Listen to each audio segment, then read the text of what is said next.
15 दिन UP police नाकाम, टूट गया योगी के सब्र का बांध। आधी रात में सिंघम अफसर को सौंप दिया अतीक का केस, जिसके सामने पलटी थी विकास दुबे की कार। बिहार के डकैत भी जिसके नाम से कांपते हैं, उसे योगी ने प्रयागराज बुलाया है। कौन है आईपीएस अनंत देव जो गुजरात से अतीक को यूपी लाएंगे? 24 घंटे में उमेश पाल के परिवार को इंसाफ दिलाएंगे। 15 दिन, 15 टीमें और 15 जिले। यूपी पुलिस के सीने में इंतकाम की आग सुलग रही है, लेकिन मुख्य 5 हमलावरों में एक भी पुलिस के हाथ नहीं आया। 15 दिन में योगी सरकार ने 15 टीमें बना दी, लेकिन पुलिस अतीक के बेटे असद का सुराग नहीं निकाल पाई। ना गुड्डो मुस्लिम मिला, ना अरमान हाथ आया है। 15 दिन बाद जब सीएम योगी के सब्र का बांध टूटा, तो उन्होंने अपने सिंघम अफसर को बुलाया है, जिसने विकास दुबे केस में बड़ी भूमिका निभाई थी। आधी रात में सीएम योगी ने एनकाउंटर स्पेशलिस्ट अनंत देव को बड़ी जिम्मेदारी सौंप दी है। पहले आईपीएस अनंत देव कौन है वो देखिए, इसके बाद बताएंगे अतीक को यूपी कब और कैसे लाया जाएगा,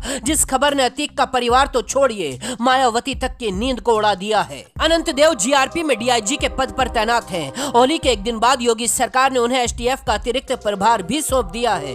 उमेश पाल का पूरा केस एसटीएफ के हाथों में है, यानी उमेश पाल केस सीधा अनंत देव को सौंप दिया गया है। बिकरू कांड के बाद जब विकास दुबे की गाड़ी पलटी थी, तो अनंत देव के नाम पर सबसे ज्यादा घमासान हुआ था। अनंत देव को 2020 में सस्पेंड भी किया गया था। पूरे हिंदुस्तान के 5 सबसे काबिल और बेखौफ आईपीएस में अनंत देव का तीसरे नंबर पर नाम आता है। उनके सामने बिहार के डकैतों तक को झुकना पड़ा और कई पावरफुल पॉलिटिशियन तक जब अनंत के रडार में आए तो कंगाल हो गए। उमेश पाल केस योगी सरकार की नाक का सवाल बन चुका है। अतीक के पूरे परिवार का नाम इस केस में शामिल है, लेकिन मिट्टी में मिलाने का दावा करने वाली योगी सरकार एक भी मुख्य आरोपी को नहीं पकड़ पाई है। कई घरों पर बुलडोजर चलाए गए। 2 आरोपी अरबाज और उस्मान को एनकाउंटर में मारा गया, लेकिन पुलिस के हाथ अब भी खाली हैं।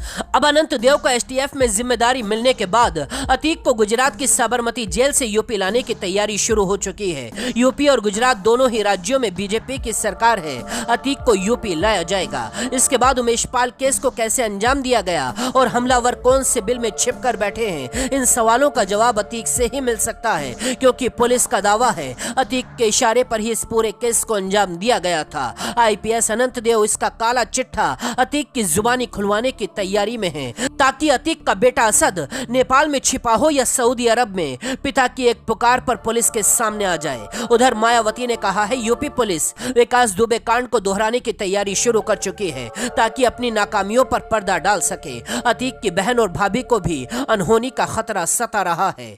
यानी 15 दिन की छानबीन के बाद साफ हो गया है, उमेश पाल के गुनाहगारों को हर हाल में कीमत चुकानी होगी। अनंत देव प्रयागराज की सड़कों पर उतर चुके हैं। योगी सरकार की पूरी पावर उनके साथ है। फैसले का वक्त नजदीक है। बहुत जल्द इंसाफ ऑन द स्पॉट होने वाला है। ब्यूरो रिपोर्ट, गदर टीवी।